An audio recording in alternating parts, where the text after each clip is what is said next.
In this video, I basically wanted to explore the idea of if there was an antinatalist political party that was able to get into government in some way, some hypothetical government, or actually it's probably better to say is trying to get into government, is running for election to get into government, what kind of policies would they have? What would this party look like? These policies that are going to be explored are exploratory suggestions. They are not like bulletproof, setting concrete things that I'm putting forward and saying this is going to be the best way that a hypothetical political party could present themselves or the policies that they could put forward. I may get all of these wrong, and I really want to hear from you guys in the comments below. What kind of policies do you think could be good for a hypothetical political party that is antinatalist in nature put forward and have on their manifesto, as it's called, or we call it in the UK? And I also want to say part of this exploration, like, money is not entirely going to be something that is really going to determine what the policies are looking at. Like, I'm not saying these policies are going to be entirely financially realistic as well. This is mostly just a bit of fun to think about. So before we get into any of that, I actually wanted to say that, interestingly enough, there has actually technically been an actual antinatalist political party before, and that was in the UK. It was called the UK Antinatalist Party, and they actually had a manifesto which I'm putting up on screen. If there is a link still available for this manifesto, I'll put it in the description below so you can check that out. And there was also one interview they did with, I believe it was an Irish radio station, which is captured and should still be on YouTube somewhere. So again, I'll link that in the description below as well. So let's get into thinking about these potential policies. Now, what I'm going to do is kind of break it down department by department, and we can go through it like that. So the first department is the Department for Education. So the first policy I could kind of think of is actually not like explicitly antinatalist, but it is just state-funded education, at least primary and secondary, for boys and girls, and making sure that they have equal access and opportunity to this education. The reason I put this in is because even though it isn't explicitly antinatalist, although there can be antinatalism in the curricula, which would mean all children would at least be familiar with this concept, the reason I wanted to include state-funded education, at least primary and secondary, for boys and girls is because the evidence seems to suggest quite a strong correlation between boys and girls, particularly girls, getting an education and lower birth rates. Now, obviously, there are other non-sort of antinatalist aligned benefits. In this exploration, I'm not really going to be looking at the sort of non-antinatalist related benefits to policy. So a lot of the policies that I'll suggest, they might have other benefits as well, but I'm just not really going to be talking about those. The next is kind of off the back of this, or actually probably all of these are off the back of this, and that is the inclusion in the curricula of this state-funded education system being sexual education or reproductive education, however people want to call it. So this would be mandatory evidence-based sex education, and this would inform children about contraception and family planning, but also how to practice safe sex and this sort of stuff. This can often come under attack in more religious places because, you know, they don't want people to get science-based or evidence-based sex education. They want it more to be like religiously informed or just talking about abstinence. And I can't remember if I've included this in the list of policies to include, but obviously it would be a secular party as well, and it would lobby for the secularization of society if it isn't a secular society already. The next policy is also, again, something included in the curricula that all the children will learn, and that is critical thinking skills. So, of course, through learning generally, often children will learn some semblance of critical thinking skills, but I think actually having an explicit class in the curricula on critical thinking skills is going to be very useful and aligned with antinatalism, not necessarily because only people with critical thinking skills come to antinatalism. It's just that if people are equipped with critical thinking skills, they are more equipped to evaluate societal norms and not just adopt them. Things like parenthood or reproduction, these will not as likely be taken on uncritically. And it doesn't mean that all kids being taught critical thinking skills are going to come to an antinatalist conclusion. Far from it, they probably won't. But if everyone is equipped with critical thinking skills, people will probably be able to engage with the topic of antinatalism in a more dispassionate and reasoned way. The next policy is an ethics class. I feel like ethics should be mandatory for all students at least aged 15 and plus. This is like a general policy. Like, I just don't see how we live in a world where everyone has to interact with other sentient beings, and yet we have no mandatory ethics class that helps us navigate those interactions and understand which interactions are appropriate and which are inappropriate. This seems crazy to me in general, but if we're looking at it from an antinatalist perspective and an antinatalist party putting a policy forward for education, then of course we're going to want an ethics class to be instituted in the curricula, and part of that ethics class cover procreative ethics, and one of the views that is explored is antinatalism, or the antinatalist view of procreation. Procreative ethics should be a mandatory part of a mandatory ethics class in schools, because all of us are going to interact with other people is going to be the decision as to whether we reproduce with someone else, which, let's be honest, 99.999% of people, this is going to be a serious consideration for them. And so going into this consideration, they should have at least had to tackle somewhat seriously with antinatalist ethics. The next policy, and this is the final one for the Department of Education, is actually slightly different. It's not about schooling for children. It's actually a state-funded mandatory course for prospective parents, like a parenting skills course, which is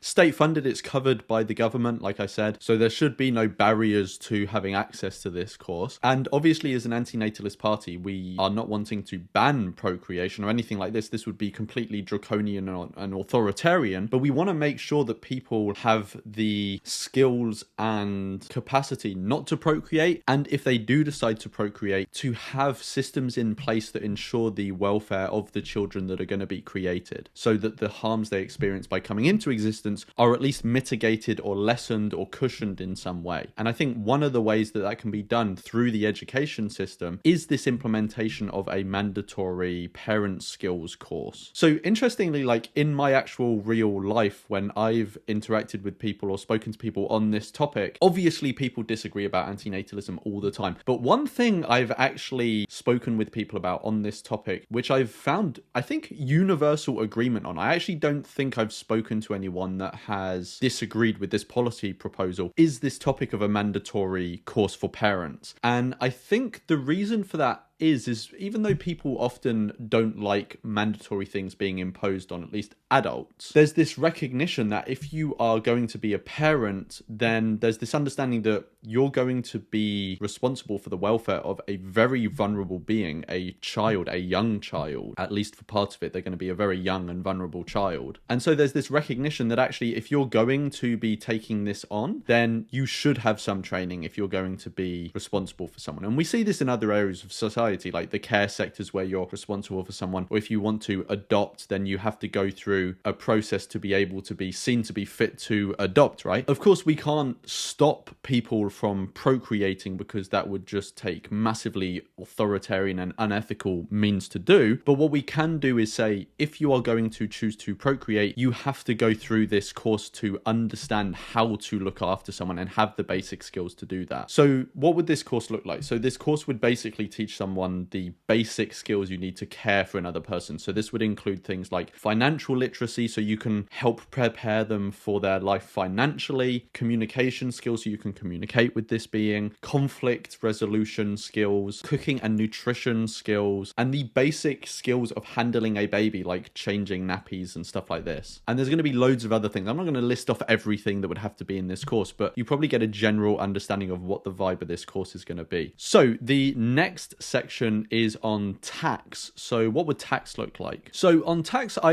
to be honest, didn't really get that far. I didn't really know how to approach this, because when it comes to this subject, I just don't think it's the best thing to approach it from a stick perspective, as in using a stick to beat people over the head with and, you know, trying to enforce punishments. I think it's a lot better to change the incentives such that people are incentivized towards the positive rather than punished towards the negative. And obviously tax is not a form of punishment, but it's like a cost to people, right? It's more of a stick. So I didn't really know how to approach this one. The only thing I really got to, and maybe people can explore it more in the comments again, is basically ending at least the subsidization of childbirth. So any form of tax breaks or subsidies that are currently in place in the government that incentivize people or reward people in some way for procreating, that would be rescinded. There wouldn't be any form of tax benefit given to people who have children. And I also didn't really want to suggest any form of tax benefit for people who don't have children, because I just thought that would set up some form of like two-tier society, and I just didn't think that was the right road to go down. Another potential tax which could be played with is a tax on foods or other products which require birth. So for example, a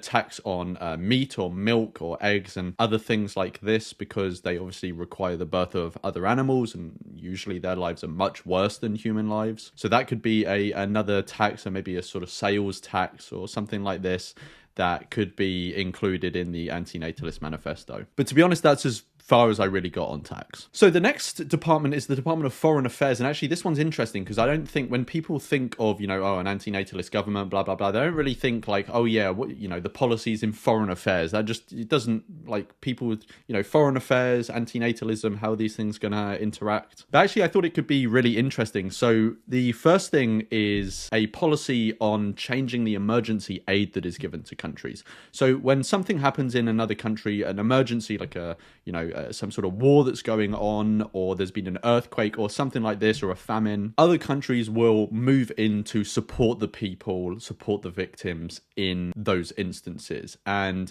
different countries will maybe give different forms of aid. And I thought this antinatalist government could maybe gear its aid in providing contraceptive use and training for using that contraception. Now, I don't think this should be the sole form of aid that is given, but an emphasis on providing contraception so that in this time of crisis particularly, people at least have access more than usual to the means of not reproducing, I think is a noble way of providing aid to a given set of people. And then another but related policy is just on foreign aid in general. So emergency aid is in a time of emergency, but also governments give foreign aid to other less well-off countries or groups of people in general times, not in specifically times of emergency. And I think that the foreign aid of this antinatalist government should be changed towards, again, being more centered around providing education for sexual health and family planning. And it could maybe just fund third parties such as MSI Reproductive Choices or Family Empowerment Media or other charities that are seen to be effectively addressing these issues that I'm talking about, and as a result are very likely going to lead to avoiding births that otherwise would have happened. And the reason I say third parties is because these organizations, they're already set up, they are seen to be doing good work, and so perhaps the government could establish its own organization that it does this work directly through, but at least while it's getting set up, it could fund these third-party organizations. The next department I was going to cover was going to be the Department for Sentient Welfare. So the first thing that would happen in regards to this department would be to set it up, because I don't think any government in history or anywhere in the world at the moment has a government department of this nature. So what would the Department of Sentient Welfare do? So what it would be a department that is tasked with considering and trying to further the interests of non-human sentient beings. So this would include the appointment of a minister that would head this department. And what it would do is it would look into this issue as a general matter, but it would also have all of the other bills and legislation that go through Parliament or the legislature of this government. It would have to go through this department to get considered for how it's going to impact non-human sentient beings. So some of the key things I think could happen under this department would be the drawing up of a non-human Bill of Rights. Now, what's very interesting is that actually something like this is happening at the moment in Finland. I actually saw a talk given by one of the people involved in the drawing up of this proposed bill, and maybe that will be actually a conversation I'll try and explore further on the channel as well. But yeah, that's an interesting bill. Have a look through it. Again, I've linked it in the description. But essentially, the bill that I'm talking about here as part of the Department for Sentient Welfare would essentially provide non-human sentient beings with the same rights that a cognitively equivalent human being would have. The next thing that this department would do is institute some sort of moratorium on developing synthetic phenomenology, and it would lobby the rest of the world to try and bring this about as well. If you want to go into understanding what actually this is, it's essentially a moratorium on developing artificial intelligence in such a way where it could give rise to sentience. I understand some people don't think that's possible.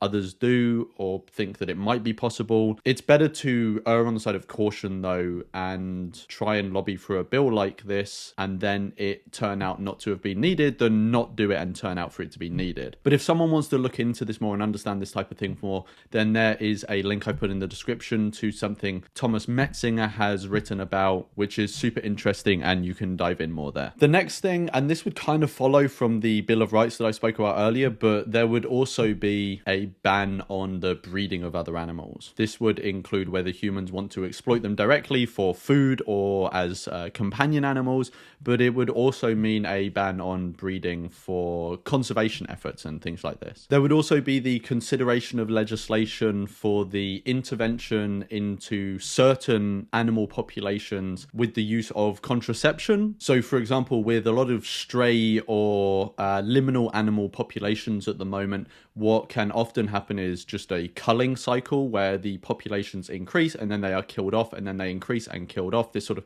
boom and bust cycle. As an alternative, this department would be putting forward a bill to change the methods of intervening in these populations and instead use contraception. Now, what's interesting is that I'm not sure if it's actually started yet, but at least a scheme like this to use contraceptives in controlling at least rat populations has actually been greenlit in New York. Again, I will put a link in the description so you can look into that more and keep up with it, hopefully. But yeah, this is definitely something that I think an antinatalist party would be looking at. And part of this department, there would be a specific institute contained within it, which would be called the Sentient Welfare Institute. And basically, this institute would be tasked with exploring how we can best reduce suffering and rights violations via ethical means. And then the research generated by this institute would go on to inform policy that is put forward by this department as a whole. The next department I wanted to cover was the Department for the Environment and Agriculture. So this is a very important one, and actually this is probably the department that is going to be able to do the most good, antinatalist speaking, if an antinatalist government were to be able to get in, and it would presumably work quite closely with the Department for Sentient Welfare. So the first key thing that this department would oversee would be to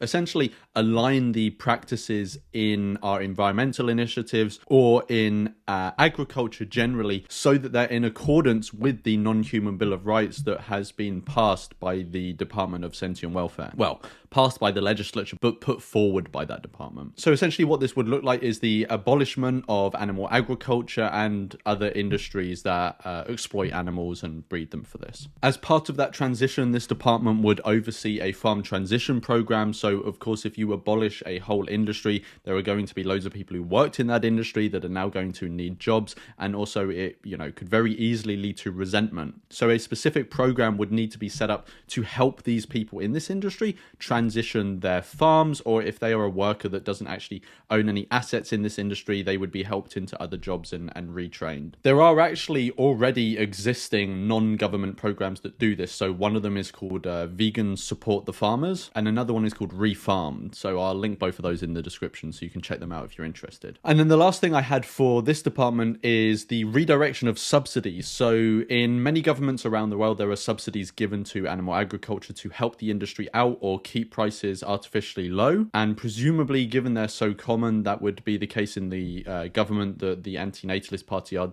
hoping to take over. So the subsidies that were going into animal agriculture would be redirected into either the farm transition program that I just mentioned, or just invested into general research into developing alternative proteins like lab-grown meat or plant-based proteins. The next department is the Department for Innovation. I went with the name of, I didn't entirely know what to call this one, but it would basically be tasked with looking at how we can best nurture innovation. Again, in one way, for example, it would interact with and work with the Department for Environment and Agriculture to work on that alternative protein stuff, but it would also look at other ways that we are sort of innovating and pushing the horizon of human civilization forward and our understanding of the world and things like this. This department seems to me like a bit of a mess, but there was a policy that I wanted to get it in there, which I didn't understand. I didn't know which department to put it in, basically. So I just made this department up for this specific policy. But the policy would basically be ceasing any sort of efforts to colonize or any activities that are related to the colonization of other planets and space exploration generally that could risk taking life to other planets. So as an antinatalist party, there would be this aversion to spreading life to other planets because it's essentially just us providing or facilitating new horizons or areas for sentient life to be created on. Some of these policies now, like I said before, like, you know, I wanted them to be at least somewhat realistic. I don't know if all of these are actually like fully realistic. Some of them actually aren't, but they're still interesting to ponder. So I'm keeping them in, but yeah, maybe I'm taking back my thing about, oh, let's try and keep them fully realistic. Not all of these are actually fully realistic. The next department was the Department for Work and Pensions. So the first policy on here that I've got is the care and support for the elderly. So there would be some sort of social and medical care system that is state funded that provides care for the elderly. This is going to be particularly important, obviously, for an antinatalist party, because if procreation is disincentivized, there's going to be less people around to care for the elderly, and so we're really going to have to come up with good systems that can facilitate that. Another scheme would be cohabiting communities that are state funded. So this state funded construction of small communities for the purpose of cohabiting elderly people where they can get easy access to care. These sorts of communities already exist. I don't know if they're state funded anywhere. I'm sure there are some countries where they are state funded, but yeah, this would be a priority for this party in this department. The next department is the Department for Men's, Women's and Social Welfare. So the first policy I've got here is ethical adoption support policy. So those who opt to adopt for a human or a non-human would receive some sort of bursary each year to help take care for that individual's needs. The bursary would probably come in the form of a voucher of some form that would allow them to purchase things at a wide range of relevant businesses to the individual that they're looking after. The idea behind the voucher system is that it would ensure that this is being used, or at least it couldn't ensure 100%, but it would try and help ensure that the resources are spent actually on the adoptee and not really to benefit the adopter. The next thing that would be done under this department would be to legalize assisted dying and put together a committee on assisted dying that would look after this whole area of policy. I'm not entirely sure what the most appropriate scope for this policy is, but the reason for putting in this committee is so that they can actively work on that. This would be their full-time thing, to manage this process, understand who would be appropriate to include in the scope of the policy, who wouldn't, what are the appropriate safeguards to put in place, when is it appropriate to expand it, when should we actually pull it back, all of these sorts of things. And then the final policy that I would have as part of this department, and this one is just kind of interesting to think about. I'm not actually sure how it would work, but it would be some sort of expansion for the accountability or responsibility legally that parents have towards their children. So often parents are only legally liable for their children up to 18 and have some sort of financial obligations towards them, is my understanding, although obviously the world is massive, it's going to be different in different countries. But this would be expanded so that parents are responsible for similar things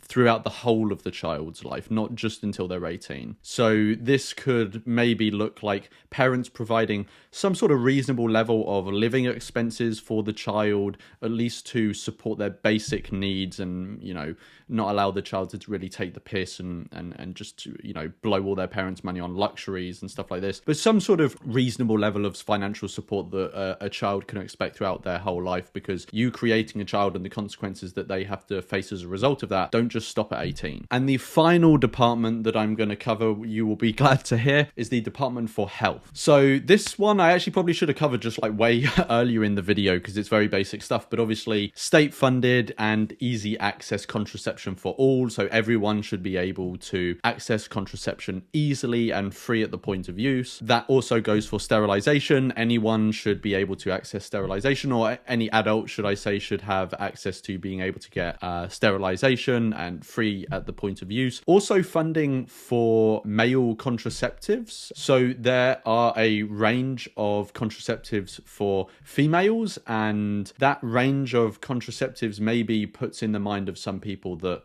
the onus of ensuring contraceptives are used is on the woman, but the onus should be on both parties equally, obviously, the man and the woman. And so if we can just increase the range and diversity of contraceptives available to men as well, then this will just help ease people's considerations around the use of contraceptions. Not contraceptions, contraceptives. And then the final thing I was going to say here is safe and legal access to abortion, at least prior to sentience developing in the fetus. After sentience arises, it gets more complicated. I think this government should also still have that provision, but maybe there's some sort of safeguards in place for the fetus, so maybe an expert has to be consulted or something like this. I'm not entirely sure on what the best process would be there. I'm sure there are already legal systems around the world which have this sort of stuff figured out. So those were all the ideas I kind of came up with, and I also had some ideas given to me from others as well, so I'm thankful to them for contributing to the thoughts behind this video as well. There are going to be policies that people are going to disagree with. There are going to be policies I've missed out and are maybe like super obvious.